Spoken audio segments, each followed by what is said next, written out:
خواجہ قطب الدین صاحب پہ بھی الزام لگتے رہے. ایک الزام یہ بھی لگا کہ قریب چلے گئے. ہوا کیا؟ جب بادشاہ مرید ہوا تو کہنے لگا حضرت جی میں نے بادشاہی نہیں کرنی, میں نے اب خانقاہ میں رہنا ہے. تو فرمایا بیٹا تو چھوڑ دے گا تو کوئی ظالم بیٹھ جائے گا. تو حضور پھر کیا حکم ہے؟ فرمانے لگے تو نے کرنی ہے. تو کہا حضور آپ وہ کہاں ہوتے ہیں, میں کہاں ہوتا ہوں, دل ہی نہیں لگتا. تو آپ فرمانے لگے میں ڈیرا اٹھا کے تیرے قریب لے آتا ہوں. خواجہ صاحب 1 کلومیٹر کے فاصلے پر ڈیرا اٹھا کے لے آئے. فرمانے لگے میں تیری تربیت کرتا رہوں گا, تو مخلوق کا بھلا کرتے رہنا. صلی اللہ علیہ, تو حضور کی امت کا اللہ اکبر. وہ قریب, اس وقت بھی لوگوں نے بڑی باتیں کی کہ دیکھو جی بادشاہ تھا نا تو پیر صاحب ہی نیڑے آ گئے. لوگ دیکھتے نہیں کہ اصل بات کیا ہے. خیر وقت گزر گیا, بادشاہی مرید ہو گیا, تو پھر دلی سارے میں اسلام, اتنا عدل انصاف. ہندوؤں کو بات پسند نہ آئی, انہوں نے کچھ مسلمان خرید لیے. سلطان شمس الدین التمش بیٹھا ہے دربار میں, جاگ رہے ہیں نا آپ لوگ سب, کہیے صلی اللہ علیہ. بڑی غور سے سننے والی بات. ایک دن سلطان شمس الدین تمش دربار میں بیٹھا ہے, قاضی عدالت بھی بیٹھے ہیں, مقدمات سنے جا رہے ہیں. باہر سے رونے کی آواز آنے لگی, چیخنے چلانے کی. بی بی بیان کر رہی, کیا ہو گیا کیا ہو گیا. وہ ٹال لگے ہوتے تھے بادشاہوں کے, وہ بجنے لگے, زور ہونے لگا. بادشاہ نے کہا اس فریادی کو جلدی بلاؤ. وہ اندر عورت آئی تو چیخ چیخ کے رو رو کے اس نے اپنے کپڑے پھاڑ پھاڑ کے, برا حال, 2 مہینے کا بچہ. لوگ اس کی آہو زاری پر اس کی طرف متوجہ. بی بی کیا ہوا, پانی پلاؤ بٹھاؤ, یہ کیا ہو گیا. کہنے لگی لٹ گئی, عزت برباد ہو گئی, تباہ کر دی گئی. میں کیا ہوا؟ کہنے لگی بادشاہ ایک شخص میرا غیر شرعی خامند بنا, پھر مجھے حمل ہوا, پھر میری گود میں یہ بچہ ہے 2 مہینے کا. اب گئی ہوں تو وہ کہتا ہے کہ میرا تو تیرے سے تعلق ہی کوئی نہیں.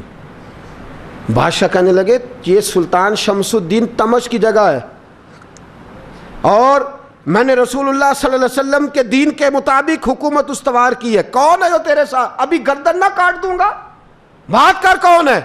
کہنے لگی تو کچھ بھی نہیں کرے گا, کوئی کچھ نہیں کر سکتا. لوگ کلمے چھوڑ کے بیٹھ گئے, توجہ ادھر ہو گئی.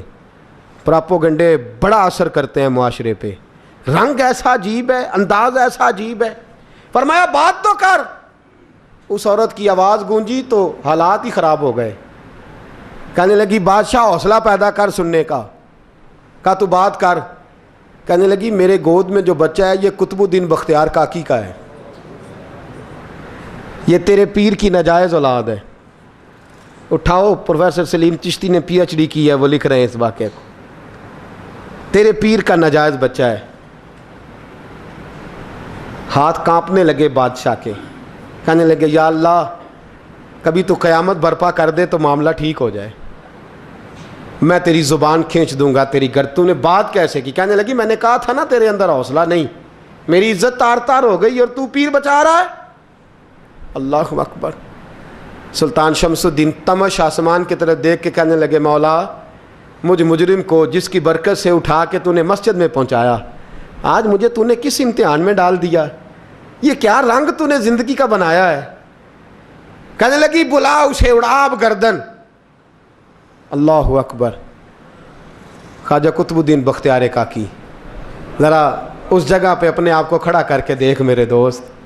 جو شخص دلی کے بازار میں نکلے تو دکانیں بند ہو جائیں, عورتیں گھروں میں گھس جائیں, جس کے نام پر چرچے ہوں دین کے, وہ شخص لاٹھی ٹکاتا ٹکاتا. عرس منانے آسان ہے, ڈھول ڈمکے کر کے گھروں کو جانا آسان ہے, پر ذرا ان کی راہوں کا مسافر تو بن انہوں نے انداز کیا اختیار کیا.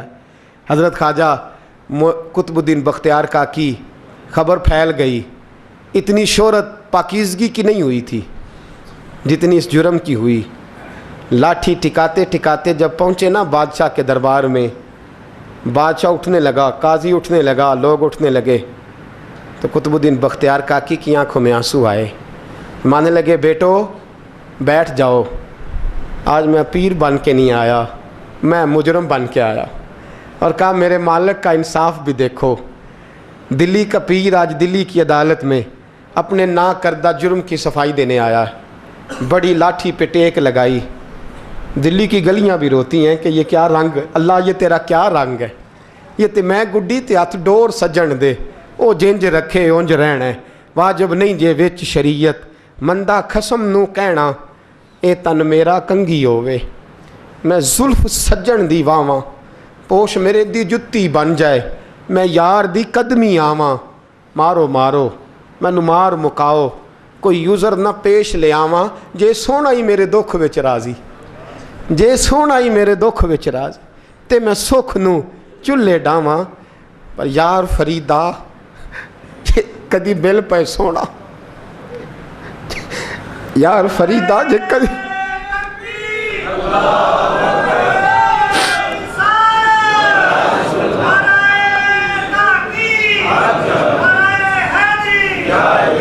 ਜੇ ਕਦੀ ਮਿਲ ਪਏ ਸੋਹਣਾ, ਬਸ ਉਹਨੂੰ ਰੋ ਰੋ ਹਾਲ ਸੁਣਾਵਾਂ। ਟੇਕ ਲਗਾਈ ਹੈ,